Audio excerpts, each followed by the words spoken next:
Okay, here we go. Hopefully the technical issues are worked out and we can get going. Again, thank you guys for joining me for week 2 of our class. Always good to have a group in the live meetings. By the way, in case I haven't mentioned it before, you're always free to jump in with any questions or comments that you have. You can type them in the chat area, but you're also welcome to turn on your microphone as we go along and join in the conversation. Otherwise, it'll be a lot of me talking, and that can probably get monotonous at times. So feel free to join. Okay. As I was talking to myself in the previous attempt, giving the announcements, let's try this again. I had said I have been working on the week 1 analysis. I am most of the way through with those. There's a handful left, maybe 3 left that I haven't given feedback on. But if you haven't seen that yet, it will be coming probably, if not tonight, then certainly tomorrow.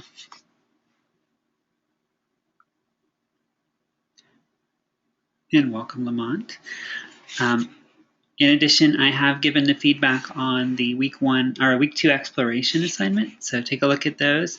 And be sure to read the feedback on those because those are typically, more often than not, you'll get a 100 score on the explorations, but I do try to point out things that you may not have commented on in your own exploration, or also to try to clear up some misconceptions that I see so that those don't continue into the later assignments. Other than that, we are moving ahead on schedule. Are there any questions or anything you wanted to bring up before I get into this week's material?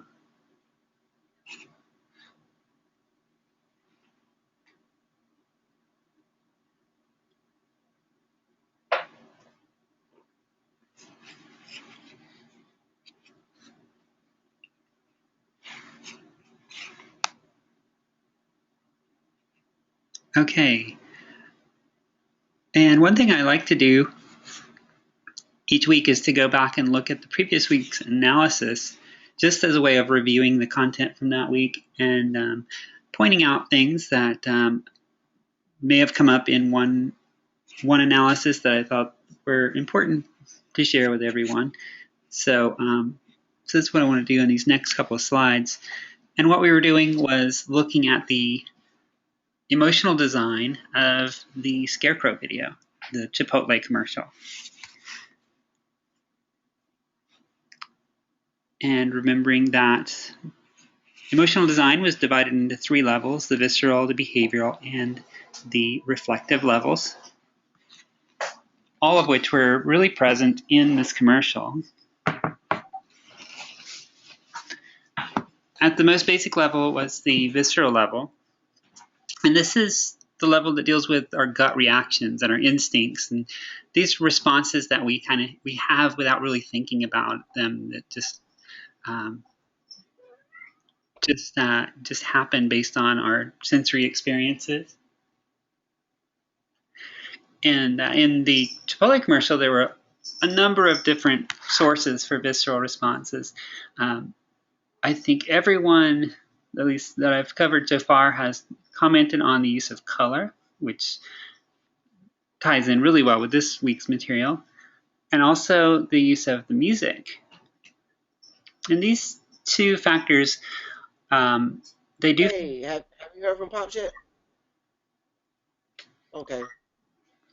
Lamont, I'm going to need you to mute your microphone. He left out early this morning.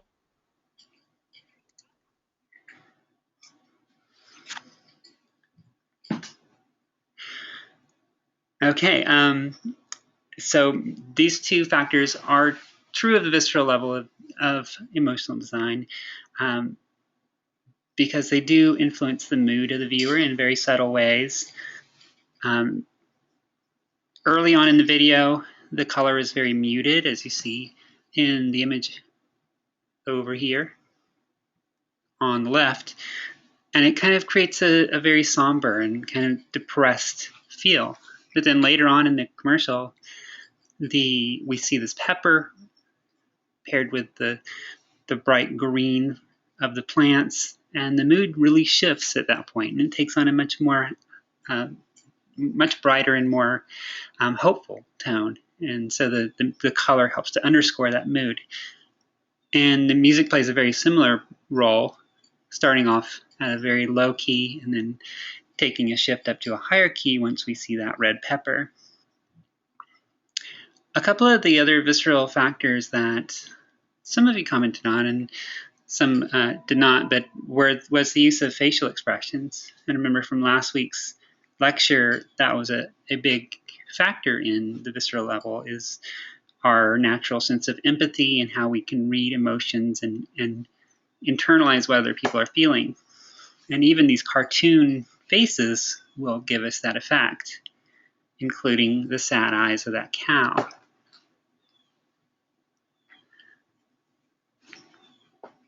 And the other really significant visceral factor is probably the shock value of the way the animals are treated.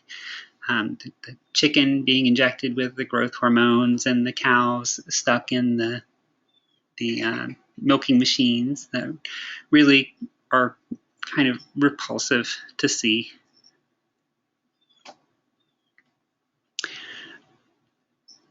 So we had this series of visceral level experiences that help to connect us with the story and make it matter to us, because it makes us care about what's happening to these characters. And all of that really reinforces the deeper message of the story, which takes place at the behavioral level and the reflective level. The behavior level is a little more subtle, but actually I was really pleased that most of you were on the right track with this. And where this comes in is the idea that this is actually a commercial. It's promoting a specific product, so it's trying to communicate something to the audience, the viewer. Anytime you examine media, you really have to think of what it's trying to tell the viewer or how it's trying to influence the viewer. Because certainly there's characters interacting within this world, but they are there to serve a purpose, and that's to influence us as the viewer. And so the message that this is conveying to us, if we look at what we're seeing, is that we're surrounded by all of this factory-produced foods that we aren't really sure of the ingredients, aren't really sure of the methods used to produce them, and so on. But then there's these healthier alternatives, and that's what Chipotle is trying to say that their products are these more ethical and more desirable alternatives. Remember that the behavioral level deals with that sort of immediate gratification of a need or a want.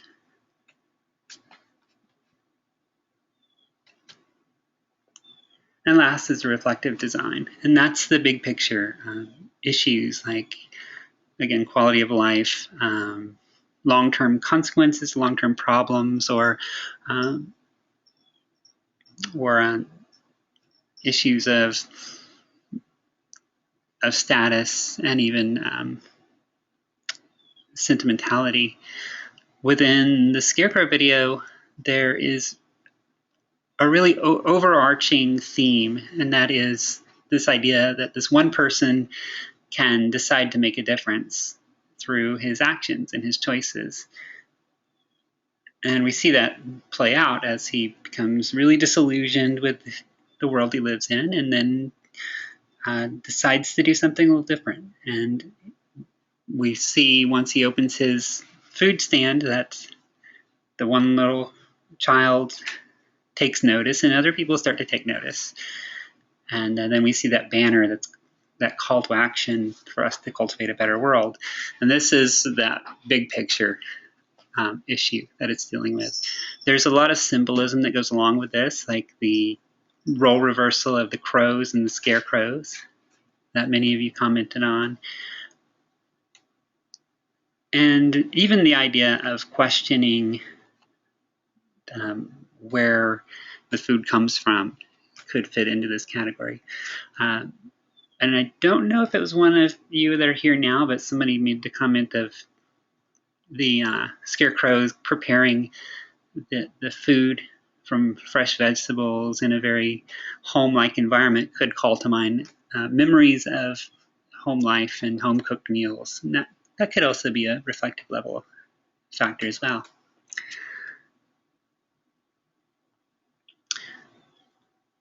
I will say that I've been really happy with the analysis activities that I've seen so far. The amount of detail is really good.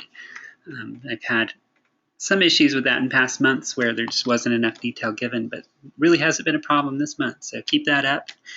The next analysis is a little more complex in the subject matter because we're dealing with color theory and color psychology, which are pretty complicated topics. So be sure to read the content focus pretty thoroughly, and we'll be going over it tonight as well. Were there any questions or observations on the scarecrow video that I haven't mentioned?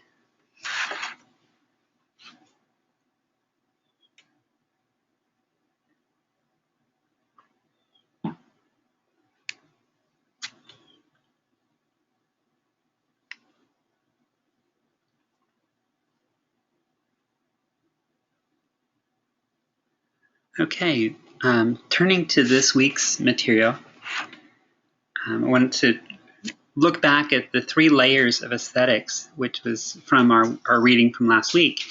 We had content, form, and associations, with emotional design really addressing the associations. That is why this matters, or how to make it matter to your audience. This week we're dealing with 2 topics, and that's color theory and color psychology, and these are both going to correspond with these 2 levels. Color theory is more form. That's how your media is constructed.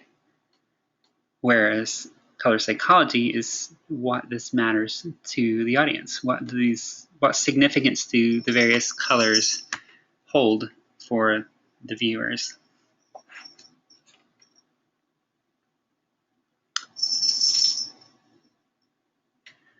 We'll start by looking at color psychology. Okay, just like last week, I'm going to show a few examples and just tell me kind of your initial impression. What visual impression do you get from this series of movie posters? Here's our first one. And especially noting the use of color in creating that impression.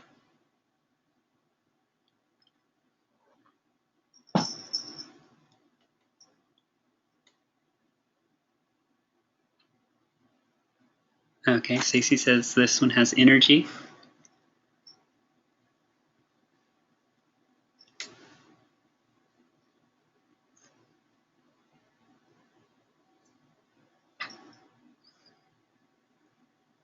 And action, which is even in the title. By the way, these are all fake movie posters that were featured in the movie Scott Pilgrim vs. the World, but they provided some really good examples to use. So looking at this poster design from the standpoint of the use of color, how does color play a part in creating the sense of action and energy?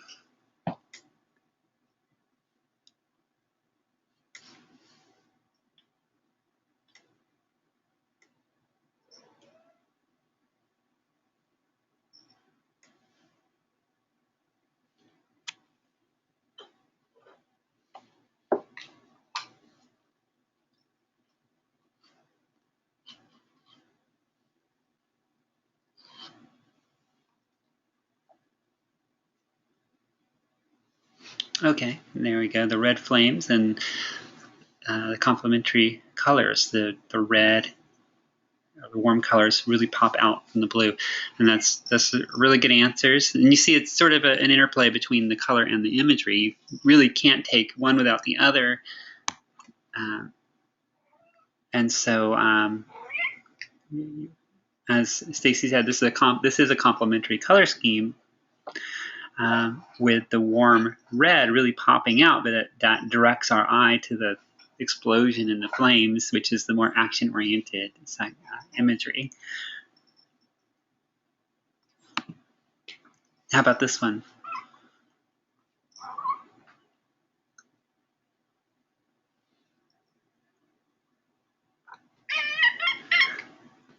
Please pardon the guest appearance from my cat.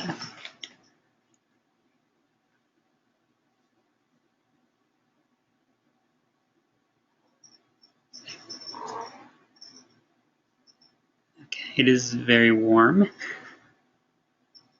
and monochromatic in terms of the impression you get of the movie itself. How do the colors support that? And it is definitely looks like a love story.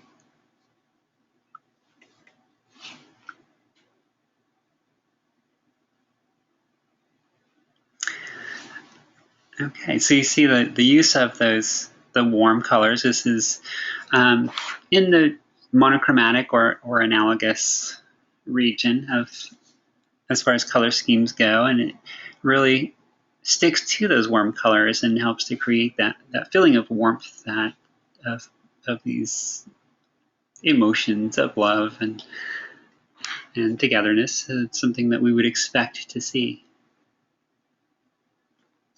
I think this is the last one of these examples. What is your visual impression of this film? What would you expect of this film based on the color?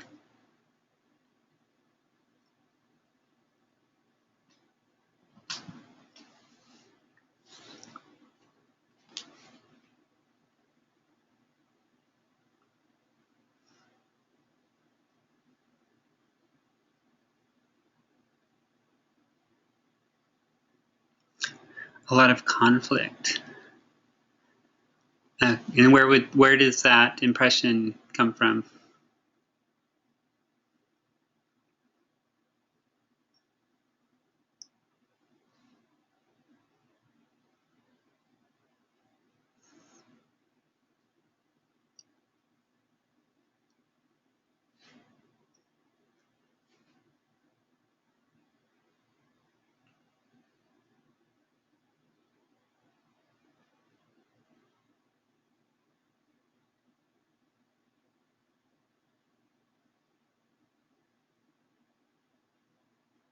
The lack of color. Okay.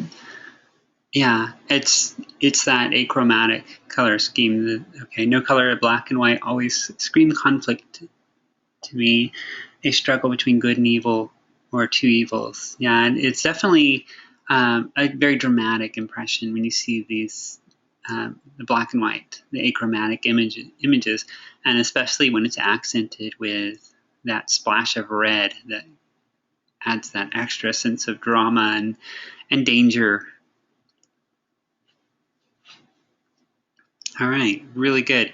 So this is what we're talking about. It's that the interaction of the colors and how they can that interaction can create a sense of energy or a lack of energy, depending on how much contrast there is, but also the psychological reaction we have to those colors, and that comes from. Some of it comes from our instincts, just like the visceral level of emotion. Some of it is cultural, things we've learned to react to. Let's start with color theory. And I suspect that most of you have seen the color wheel before.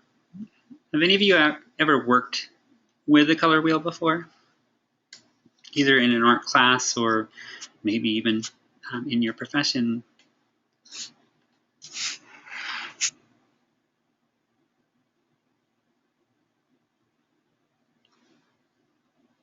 Okay. To do video editing. Okay. The color wheel was created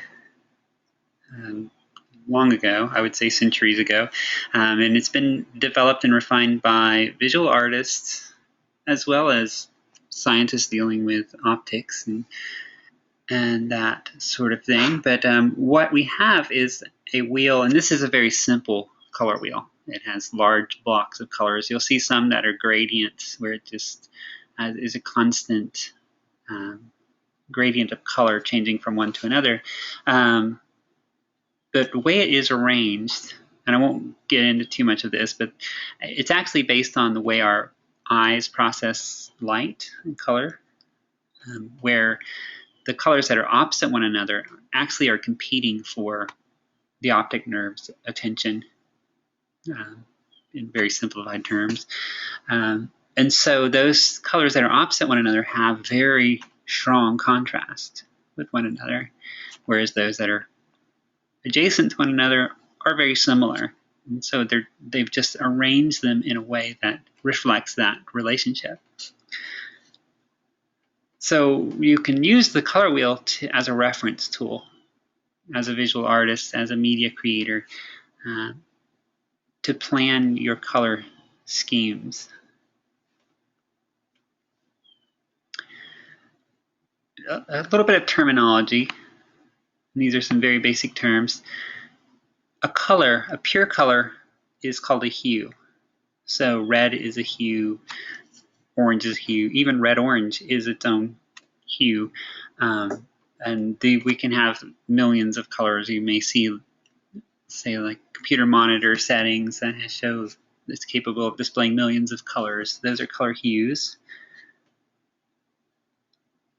The term tint, T-I-N-T, refers to a lighter variety of a color hue. So, say pink is a tint of red. If we were working with paint, we would mix white paint into red to get the tint of red. And a shade is the opposite of that. It's the darker variety of that color hue. So if we were working with paint, we'd mix in some black paint to get a darker red or a darker yellow or whatever the case may be. So if you hear me use those terms, if I say a tint, that means a light version of a color. A shade is a darker version of a color. And hue means an individual color. And I'll also talk about warm colors and cool colors. Warm colors are those colors that resemble fire or heat, what we would think of as being physically warm. The reds and yellows and oranges. And the cool colors are those that resemble water or ice, that call to mind feelings of coolness, of cold. And these have specific visual impressions. Earlier, Stacy mentioned that the movie poster had a complementary color scheme, and often the complementary, which I'll get to in a minute, are those colors that are opposite one another. Will be a warm color paired with a cool color, and they have a really dynamic relationship when they're paired in that way. Warm colors tend to pop towards the viewer, visually speaking, and tend to have a sense of excitement. Whereas cool colors will tend to recede into the background, away from the viewer, and have more of a feeling of calm.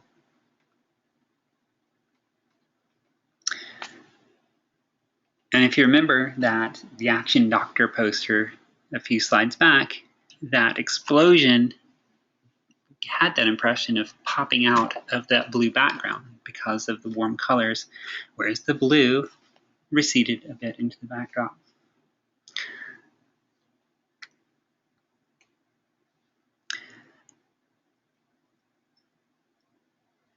Here's an example, and based on that relationship,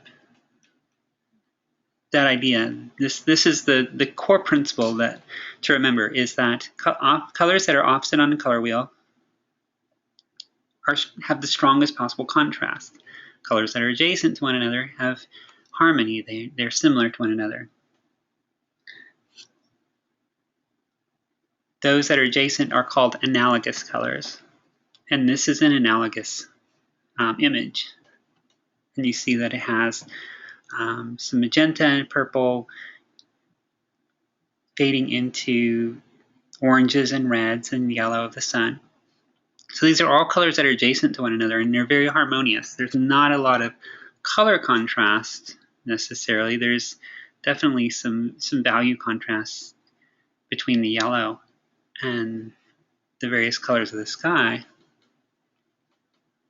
But it's not like that blue and orange that we saw in the Action Doctor image.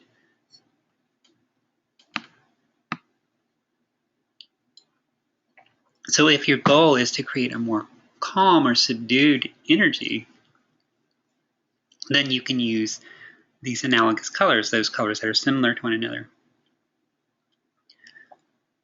There's still a sense of warmth here, so it's not necessarily completely without energy, but it doesn't have that dynamic energy that you would have with something more like this, where you have that strong contrast that's very almost visually jarring, that it's so harsh of a contrast.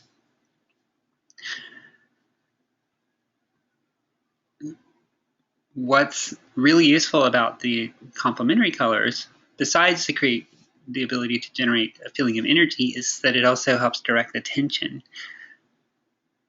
Much like the Action Doctor poster earlier, there's really no doubt where your eye is going to go first because that orange stands out.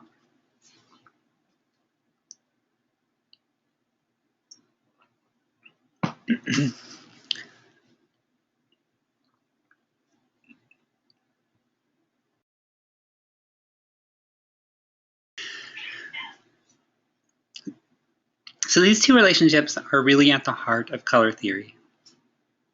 Monochromatic or complementary and analogous colors. The simplest color scheme, though, you can have is monochromatic, which means you're using only a single color. This, you might have tints or shades of that color. So it doesn't mean it's just a single flat hue. You might have lighter and darker varieties, but you still are only using that single color in the entire piece. This tends to create a very elegant impression. It's very limited in the color, the richness of the color, but can be energetic or calm depending on your use of warm and cool colors. And here's an example from Fine Arts. This is a painting by Pablo Picasso, and it only uses blue, the entire thing. There's no other color. He uses very light tints of blue to create highlights and shades of blue to create shadow, but it's only blue. But that can be very limited in what you can really do with that. So the analogous color palette maintains that sense of harmony, but at the same time allows a little bit more color richness. And that's what I see here. This is actually a painting by Monet.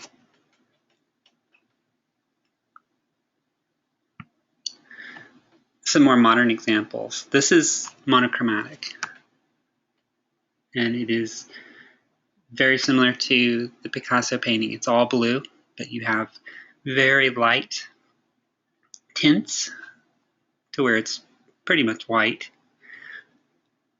and really deep shades to the point where it's almost black, but it's still only that single color hue. And notice the energy level. It's very, very low in this case because we're using cool colors. So not a lot of color contrast, and it has that subdued feel. This was actually two of you used this one in your exploration, and I put this in the monochromatic category because it has very light and very dark varieties of that yellow.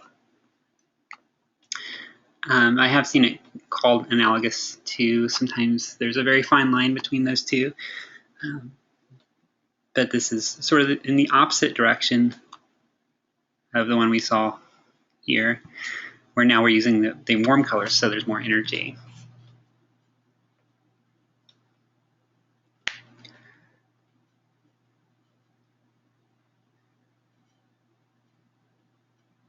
And just to show that these concepts apply in every form of media, this is a web design using analogous colors with blue and green. And you see there's just enough color variety to allow for color coding in the navigation and to create some distinctive content areas. For the most part, it sticks to that very harmonious, analogous, cool colors. There's this pencil up here that kind of throws everything off, but otherwise it does stick to that scheme. And this creates a very professional and very subdued look. We'll see some examples later that go into more dynamic color ranges as well. Now you'll see the difference. This is the complementary color scheme. You see how stark that contrast is, and you see how that directs your attention. The blue of the night scene really does recede into the background, where the cafe, which is brightly lit, jumps towards you, catches your attention.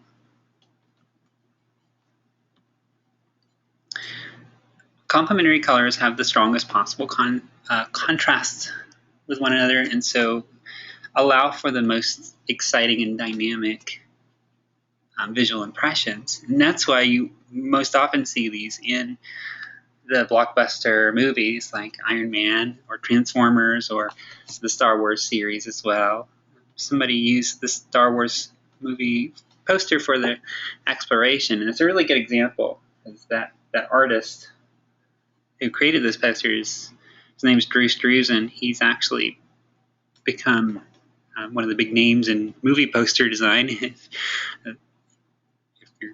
you know of those sorts of things, but he's really, if you look at the designs he's done for Star Wars and Raiders of the Lost Ark and even the Harry Potter movies, you always see that orange and blue complementary color scheme.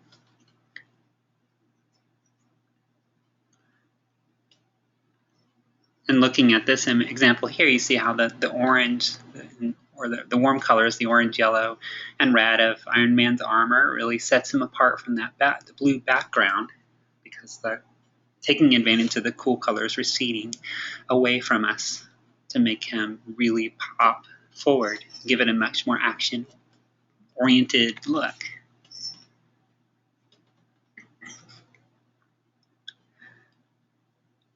And this is getting a little bit into the color psychology realm, which I'll get to more later, but colors, and especially complementary colors, can help accentuate moods, emotional states. In this case, you have Jason Bateman, the actor, struggling with these toddlers, and he's got this very troubled look on his face. So remembering from our emotional design how that expression of emotion conveys meaning to the audience, and that's paired with the subdued cool color, which has that more depressed emotional connotation, and contrast that with Ryan Reynolds in a much more upbeat expression paired with the energetic warm orange color.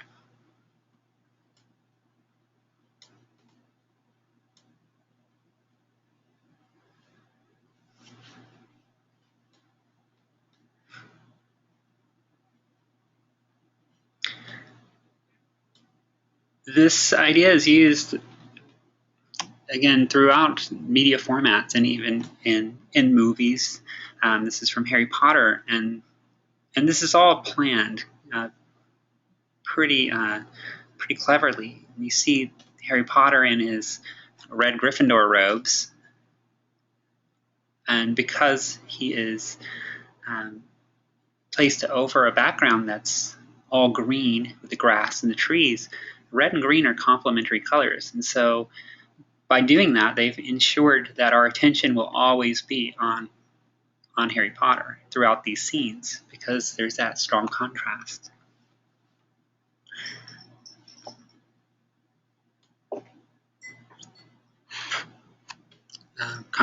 On the other end of that, you have Draco Malfoy in the green Slytherin robes, which does not contrast. It blends with the background. So even though he's in the foreground, closer to us, he still is not grabbing our attention because the much more striking color contrast that exists with the main character.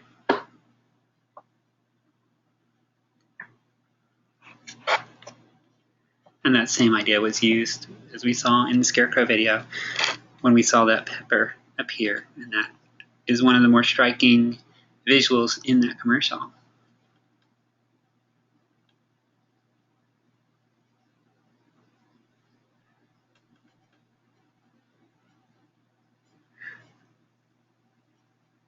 And lastly, just to show more examples of how this is used in really unexpected places, anytime you look at a newscast, you'll likely see that the backdrop will be a cool color. It'll be a blue, whether it's the cityscape that they have here or trying to give it the appearance of some kind of command center with a lot of monitors going on.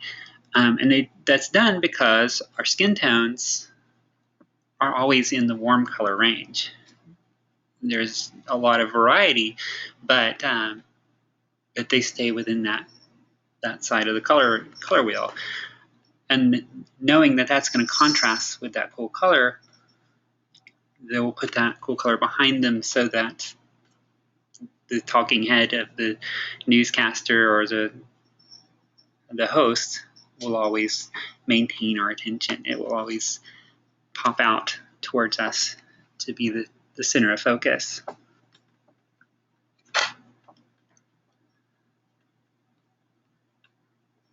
Are there any thoughts or questions or comments?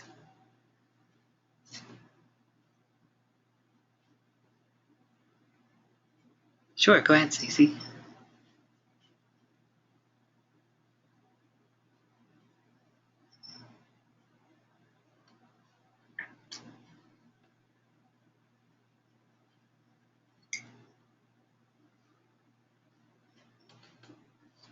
Okay.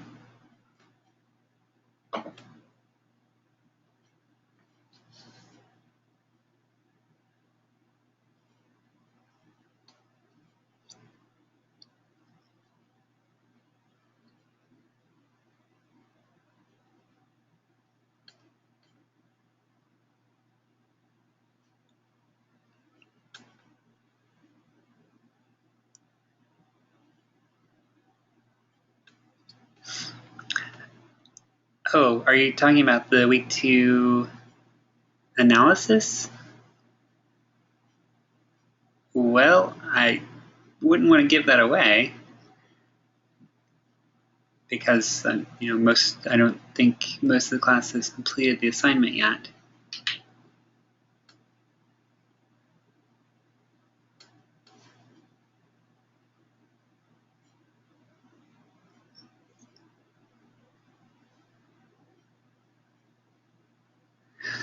Okay.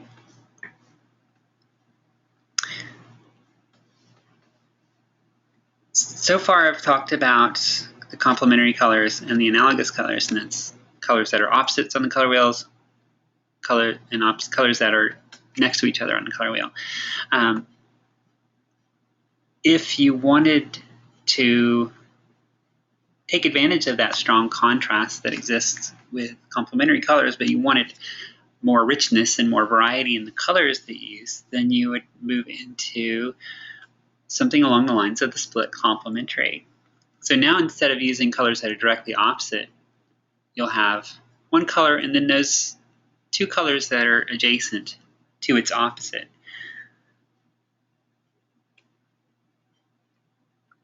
So you'll end up having basically 3 colors.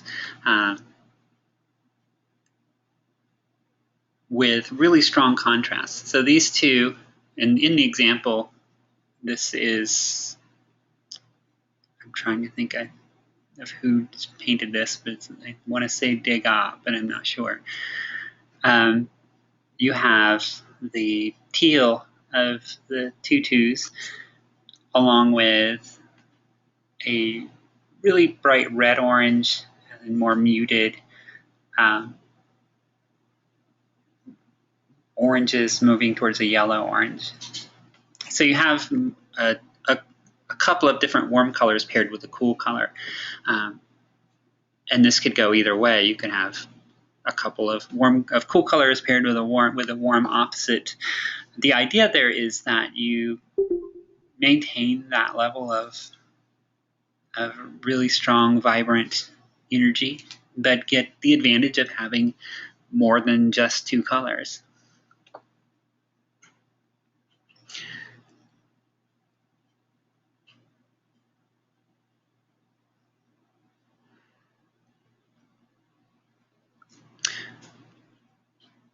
So it really allows for a lot more visually striking media, things that are still high energy and with the added element of color variety. This is a website that uses a split complementary palette with blue, green, and orange. And think of how this compares to the one we saw earlier, the one that was all green and blue with the analogous colors. It was much more subdued. This one has a lot more energy. It's a lot more playful looking as a result. And that goes along with the themes in the website. If you look at some of the type copy, their slogan is "Great websites, no lame marketing slogans," and it has the little silly image, the little boy with sayings like, "Seriously, these days everyone and their mom has a website." So obviously they're taking a very tongue-in-cheek approach in presenting their business, which is a web design business, and the color scheme underscores that, because that high energy of the color contrast.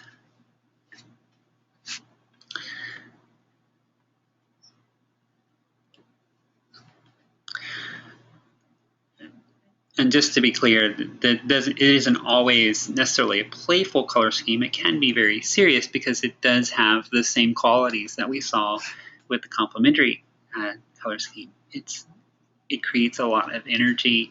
It can be very dynamic. And depending on the imagery it's paired with, can be very serious.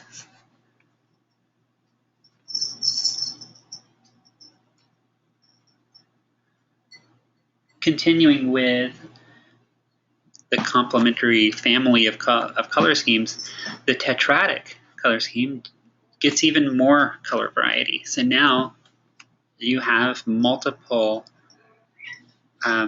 complementary pairs. This is tetradic, meaning four. Sometimes it's called quadratic. It's two sets of complementary colors. So you have four colors that are opposites on the color wheel. So it's like a complementary color scheme, only more so. You have tons of vibrant color going on. In the example here, there's the complementary blue and orange, the complementary, I have purple and green, which are not directly opposite, but moving into more of the yellow region. And so really rich, really vibrant, and exciting looking. You'll see this in cases where you want to, a lot of times in cases where you want to have something that's very visually striking, sometimes very quirky, like we have with Willy Wonka here. I see it often in media oriented towards children, but it's not exclusive to that, of course. Here's almost that same color scheme applied to the PBS Kids website with lots of really dynamic contrast.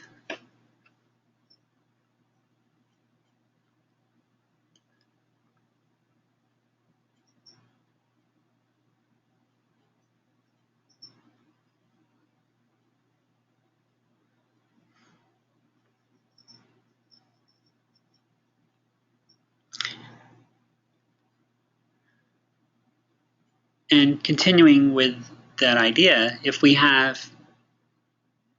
looked at colors that are opposites on the color wheel and looked at those that are immediately right next to each other, then a logical continuation would be to ask, well, what about colors that are equally spaced? And that's what you get with the triadic. Triadic color schemes are those with 3 colors that are equally spaced around the wheel. This is not to be confused with split complementary, which also has 3 colors. The difference there is that with split complementary, they're close to one another on one side, whereas these are all equal distance. And this is basically the middle ground. It's not too harsh of contrasts, but it's not too harmonious either. And so it is very much a balance. And the arrangement I have here is taken from the Rosie the Riveter We Can Do It poster, very iconic poster from World War II. Also seen in a more modern example from the X-Men with very similar colors, the blue, the red, and yellow paired together.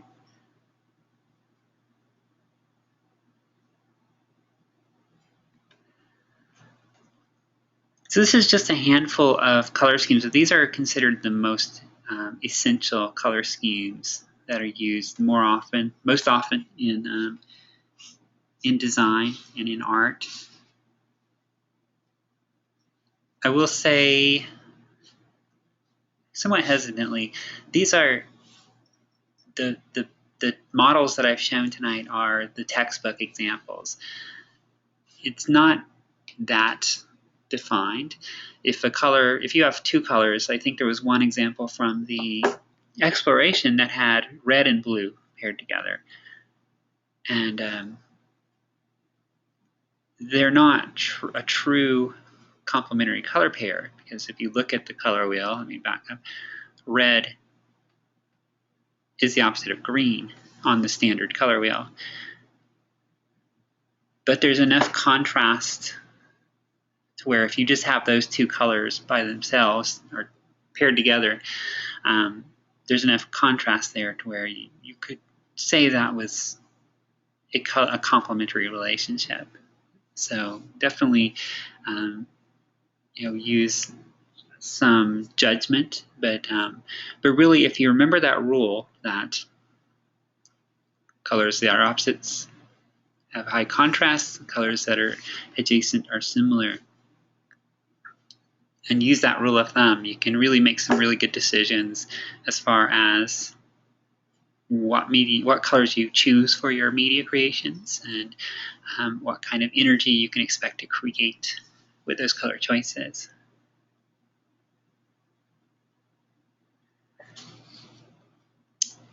And one last look as far as color theory goes, to just show where these ideas will crop up. Any kind of visual media makes use of these ideas of color pairings, and this is from fashion. Some of these pictures look like they're pretty dated, but you see the same ideas represented here. Monochromatic, the outfit is all one color with some use of different tints and shades, but still sticking to single color. Analogous has the color harmony of all cool colors, all warm colors, and then the complementary. And we see the same iconic complementary pairings: red and green, blue and orange, and purple and yellow. And even in the fashion world, they're used for the same purpose, creating more dynamic energy versus more color harmony and so forth. Any questions? Any additional questions so far?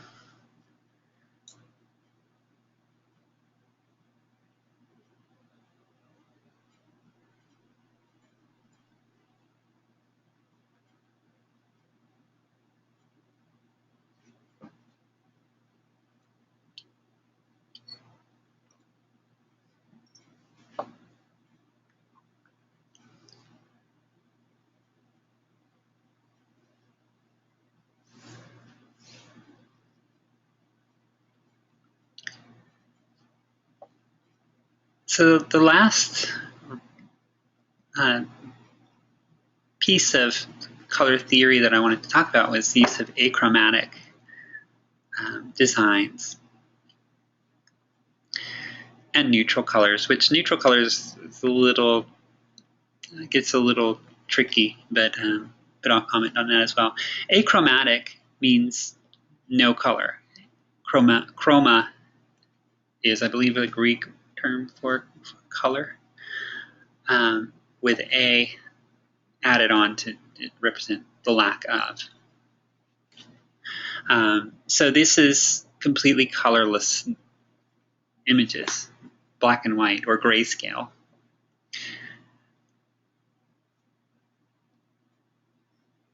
Black and white and gray are not considered colors in formal color theory. They are values. They are pure value, lightness and darkness.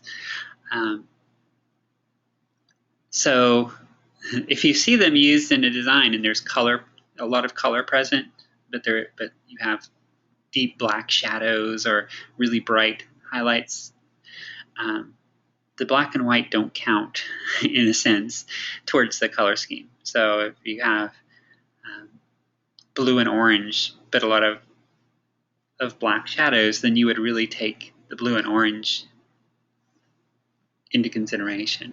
But if it's all completely colorless, then you have an achromatic color palette. This tends to be lower energy than the more colorful designs, because you really can't take advantage of those the color contrast or the color harmony that you could with color. But it can be very elegant looking. It tends to be very serious looking, which we saw earlier with the movie poster example at the very beginning of the lecture, and can often be very depressed, very serious or depressed in mood. And a way that we already saw an example of this, but a way to add a pop of energy or pop of focus is to include an accent color, like the red title that we saw on that early movie poster. Here's an example, and again, that very serious look and very serious feel of this movie. That's James Bond.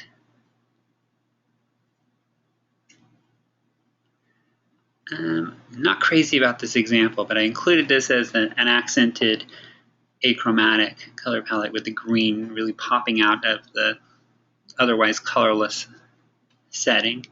This is a little more color than I would easily want in an accented achromatic. But it does show how that splash of color directs your attention, and that's what really matters, is the use of this technique to create a dominant element or a focal point.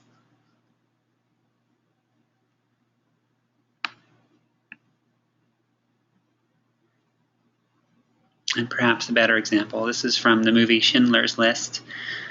I believe towards the end, the little girl appears in the red coat, and she's the only thing in the entire film that has color, and suddenly you have this very strong focal point appear. It's going to direct the viewer's attention immediately. Same idea here. A lot of times there was maybe one example in the exploration that I can think of, but sometimes you'll see media where there's color present, but it's so muted and so desaturated that it's nearly colorless. And you see this here with the woman's skin tone, to where it's, for all intents and purposes, it is colorless and plays the role of an achromatic color palette. And it creates that same visual impression, that same serious and grim look, or very subdued look.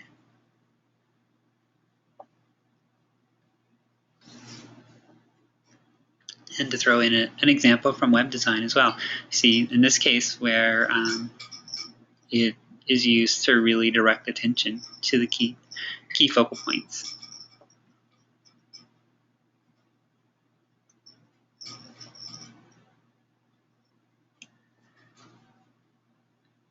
Any questions about what we've covered so far?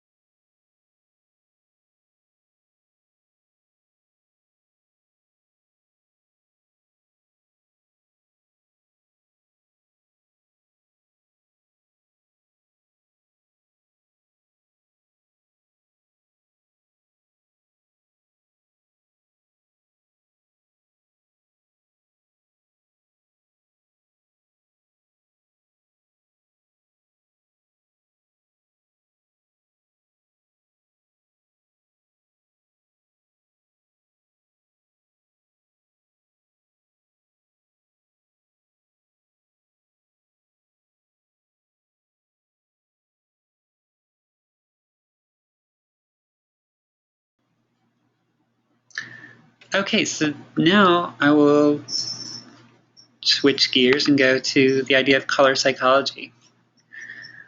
And as I said earlier, color psychology is our psychological responses to specific colors. The reading assignment, I think, gives the impression that there are specific prescribed colors that have exact meanings. It's almost sort of like those dream interpretation books. And a lot of people do look at it that way. Oftentimes, you really have to consider the context as well, and also the subject matter. Remember, content is one of the layers of aesthetics, so consider the content that it's dealing with as well.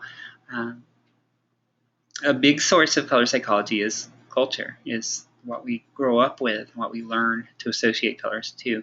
For example, the two colors you see here, what comes to mind when you see these two colors paired together?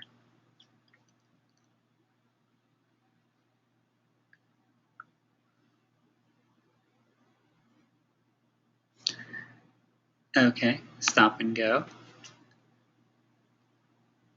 And that's true because even before we drive, we've been exposed to the stop signs and to the red stoplight, and then go, or green being the signal that it's safe to go.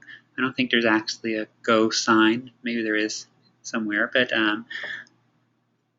but we get that really ingrained into us from very early on. And then especially once we start driving and we are conditioned to respond as soon as we see the green light, we instinctively start going. Maybe not, I shouldn't say instinctively, but it's pretty well drilled into us. Any other associations with the colors red and green?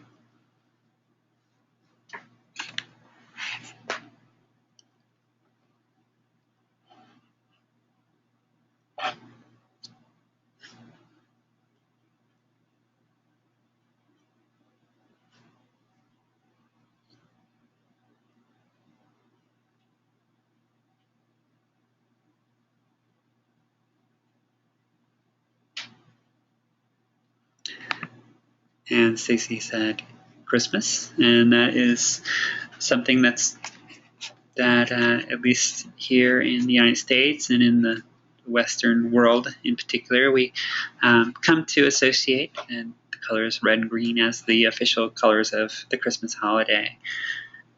Probably originally from the holly branch with the green leaves and red berries, but also in the Christmas tree and a lot of decorations. So we come to recognize that because it's in our culture. It's in, come November, you'll be seeing that on TV constantly, right? And in the drugstores when the decorations come out.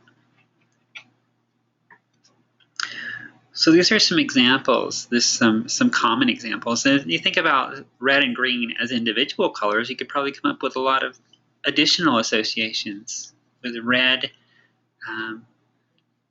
red is often a symbol of danger, of warning. A lot of warning signs have red incorporated into that. In fact, red is one of the few colors that we have innate instinctive reactions to. There's a phenomenon that's called the red effect. I think it's in one of the optional readings from your content focus. What they found is that when sports teams are playing and one team has predominantly red uniforms, it tends to give them a bit of an edge statistically. They will perform better than their opponents. The reason being that red has an odd effect, psychological effect on us, where it diminishes our decision-making ability just slightly, not to a noticeable, not something that you would consciously notice, but to where maybe you make more mistakes, not quite able to make choices as effectively. And that's also been shown to be true in games, video games, like Halo. If anybody's ever played the Halo game, where you have the red team versus the blue team, the red team has a slight, very, very slight edge.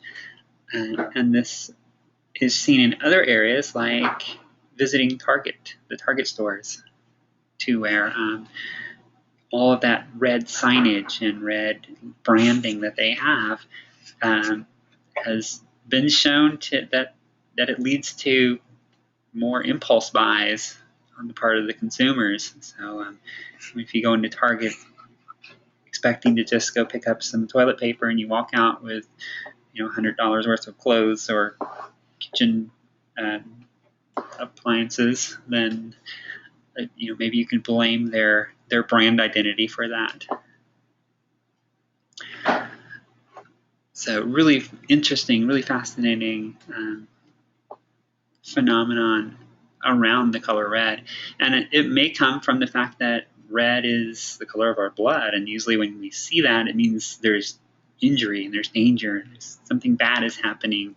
So we react with sort of a self-preservation instinct that diminishes our ability to think rationally as well. And again, this is very, very, very subtle. It's so minuscule, but it's enough to be statistically significant. And we saw with the Scarecrow video that color can play a part in creating the mood in a variety of scenes within that video. And there was one example from the exploration, and I don't know if it was yours, Nicole, but it was the Cars movie poster.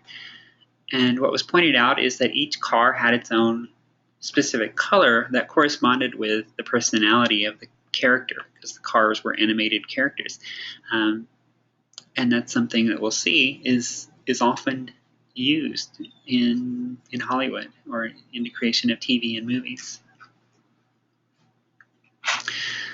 Oh, this is my example that I should have been showing when I was talking about the red effect.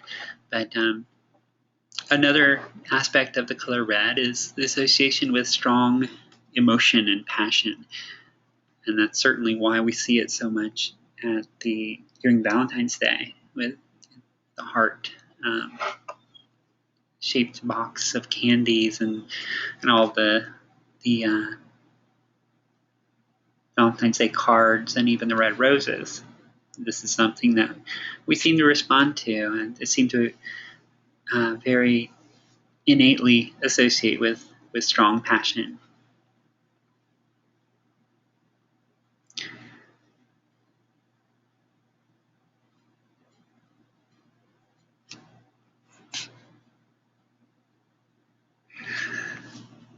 Okay, so on that idea of associating particular colors with characters in TV and movies, this is a infographic that deals with the TV show Breaking Bad. Does anybody watch that series?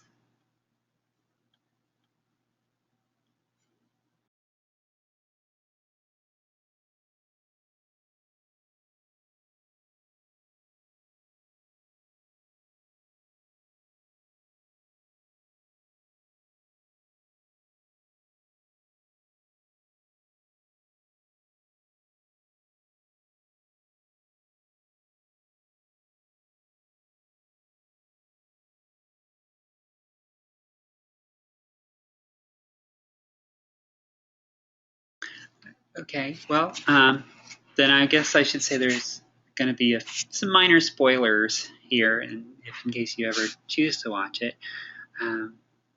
What the creator of this graphic has done is gone through the entire series and singled out the colors associated with each character in each episode of the series. So insane amount of work, but I'm thankful that they did it because it gives me a really great reference. So what we have is kind of a timeline for each character, with Walter White as the main character and then some supporting characters. The one I really like to look at is Jesse Pinkman. And Jesse is a young man. He has very explosive personality. He tends to be a hothead, and he runs off at the mouth a lot and has a lot of colorful language. And so, not surprisingly, perhaps based on his personality, you see a lot of these bright, warm colors on his timeline, especially red and yellow. And Jesse has probably some of the best character development that I've seen on TV. He really grows as a character throughout the series, and you see that the colors really do change as you go along. There's some really interesting sections to look at, though. Here at the end of season 1, you see there's that really strong bar of red, and then it goes to black. And at that point, which is marked number 3, it says abducted by Tuco, and this is where the spoilers are going to come in. So he's abducted by this character who's basically a drug lord, a really bad guy, and so goes from his typical hothead personality, where you have all this red that goes along with his temper and his tendencies, and suddenly all the color is gone. And I don't remember now what happens if he's locked in a dark room or thrown in a trunk of a car or what have you, but all the color associated with that character goes away for a good while there. And that's that same idea that we saw with the Scarecrow video. It accentuates the action that we're seeing on the screen. So when we want to give that impression of action and the hot temper associated with the warm colors, the hot colors, when you want it to be very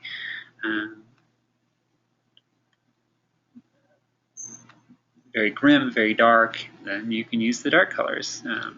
Or maybe actually have it literally dark on the screen in a darkened room, which I suspect was the case here. Another example is down here at number 5 and 6, where it goes again from that thick red bar to almost a gray-green. So the color really kind of drains out at that point. And that's where we see it indicates Jane dies. It's the girlfriend dies. And so now his life has taken this very sad turn, and the colors correspond with that. And then at point number 6, he goes into rehab, and it shifts to a period of all achromatic, black, white, gray. So no color in his life for quite a few episodes there. And this is all done very purposely, very, very methodically by the creators of the show. And you see the quote down here by the series creator. He says, I want to do the color timing for each of these episodes where you sit with the colorist and make sure that the color of each individual scene is just the way you want it. Because there is this professional called the colorist that works on these shows, and they do color correction, and they make it exactly what it needs to be to represent the action on the screen and what's in the script. And as media planners and creators yourselves, it's something to think about. Consider where your settings, even if it's just a talking head style video, think about what's behind you and does that correspond with the impression you want to create? What are you wearing? Whether it's your shirt or a hat or what have you. because it does make a difference. It's very subtle. It's kind of like a visual equivalent of a musical score. Here's some examples that you might recognize. This is from The Matrix. I will say spoiler alert here as well, if you haven't seen it. Hopefully you've seen The Matrix at some point. But what do you notice about this image, looking at the use of color?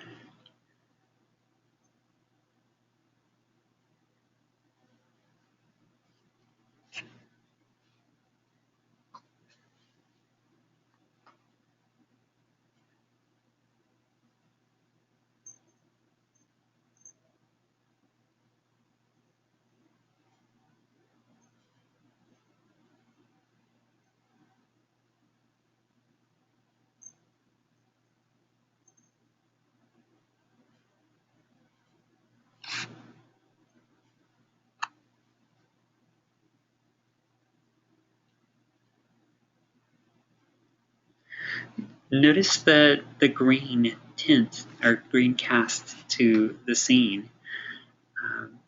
Certainly it looks like there's a very blurry tree in the background, but everything, including the skin tone and the clothing, has a slight greenish cast to it. And that really makes it seem unnatural in a way. It doesn't look like what we would encounter out in the natural world. And that was their intent here. If you know the story of the Matrix, it all takes place in a virtual world that's it's all a simulation. But they don't reveal that right away. So they wanted to give it an unnatural feeling in a very subtle way without revealing the fact that this is not the real world. So giving that slight green tint is a way of doing that. It's very subtle. It's not something you would really overtly pick up on necessarily and wonder why they did that, unless you're of a mind to look at things in that way. But it creates that impression. And then once they get out of the Matrix into what is in the movie the real world, it's a very post-apocalyptic setting. Now the colors take on a much more warm and living feel. It's much more vital and alive. So we have the warm, natural skin tones.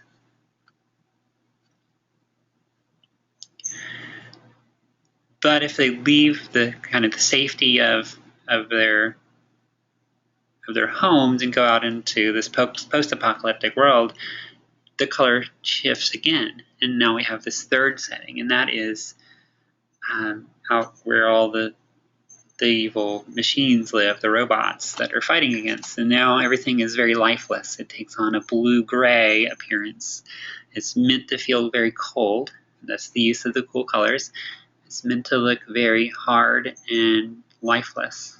And so using that blue-gray color scheme really corresponds with that very well.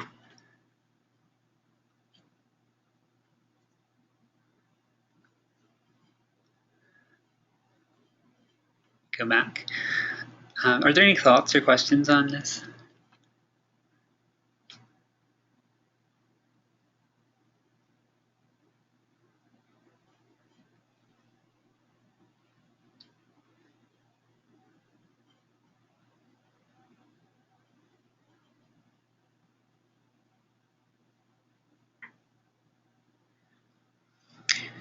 There, in the content focus for this week, there's a second lecture that's the previous recording, and it was a guest speaker I had come in from the Psychology of Play department, and she spoke about color psychology in terms of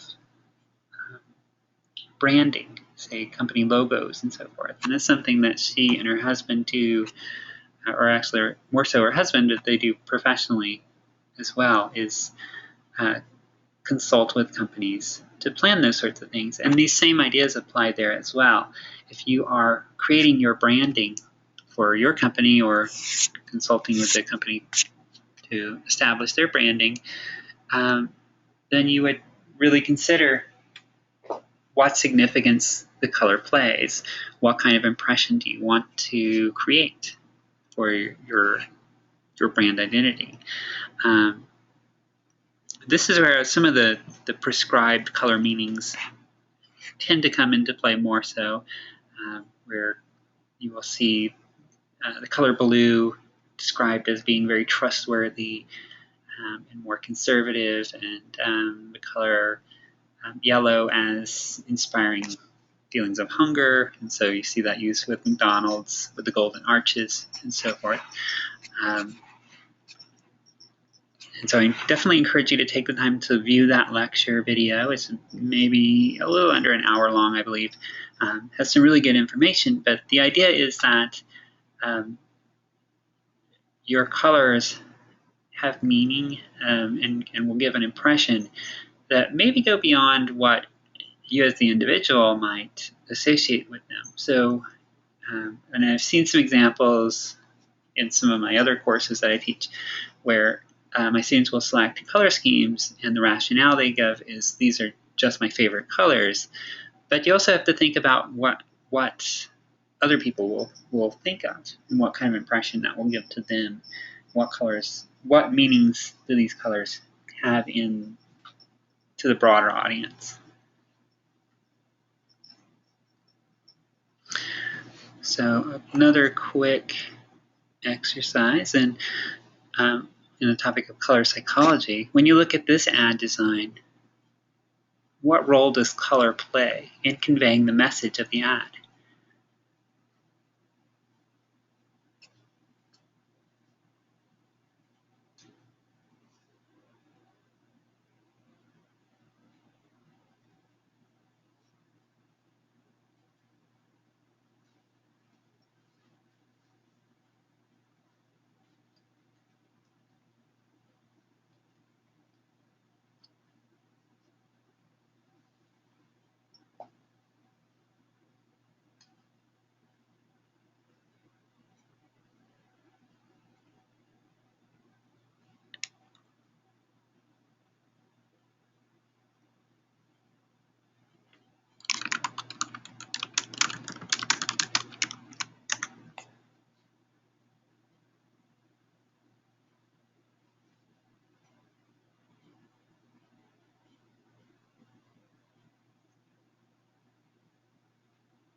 And so especially looking at the tagline, out of the hospital doesn't mean out of the woods, and kind of examining how the colors, what colors appear within the setting.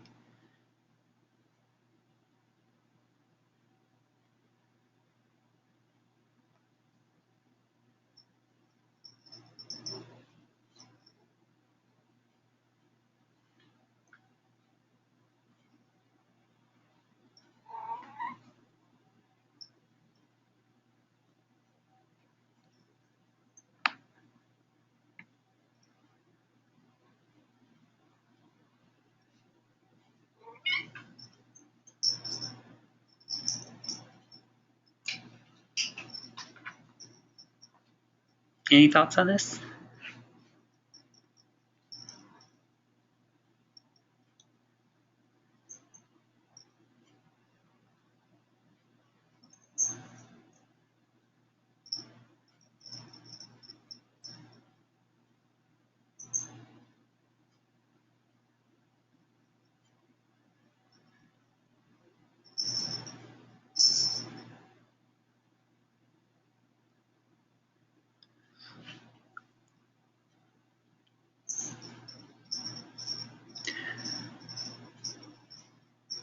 So you have the figure, the main character here, this older gentleman, and think about the meaning of what the term "out of the woods" means.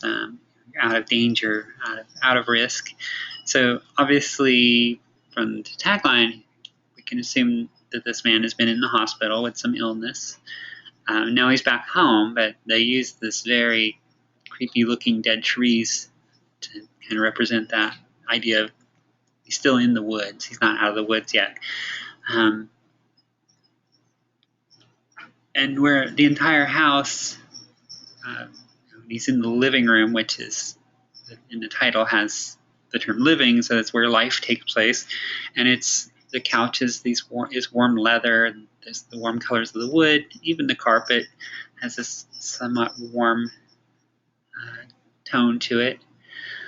And the kitchen has bright yellows, so on. But all around him is this ghostly blue. That looks like it's coming from a television, but it connects well with the dead trees and creates this very kind of ghostly or maybe unhealthy looking appearance surrounding this character. And so it's using the those colors and using that warm versus cool color contrast and significance to underscore that idea of him being or his health potentially being at risk.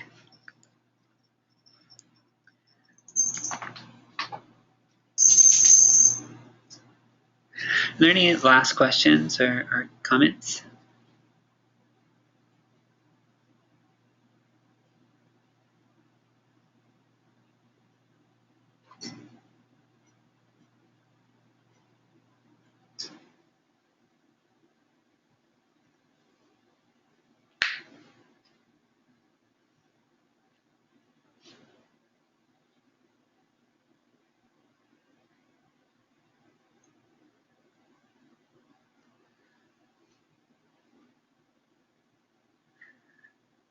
Okay, well, that is the material that I had prepared for tonight. I appreciate you all bearing with me through that. This is probably the longest of the 3 weeks lectures,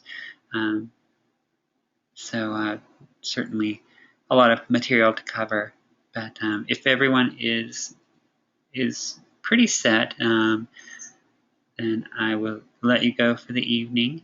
Definitely encourage you to really review the content-focused material and get a good idea of what these various color schemes look like, how they're composed, and also an idea of color psychology and especially the role of warm versus cool color and the moods that they can convey.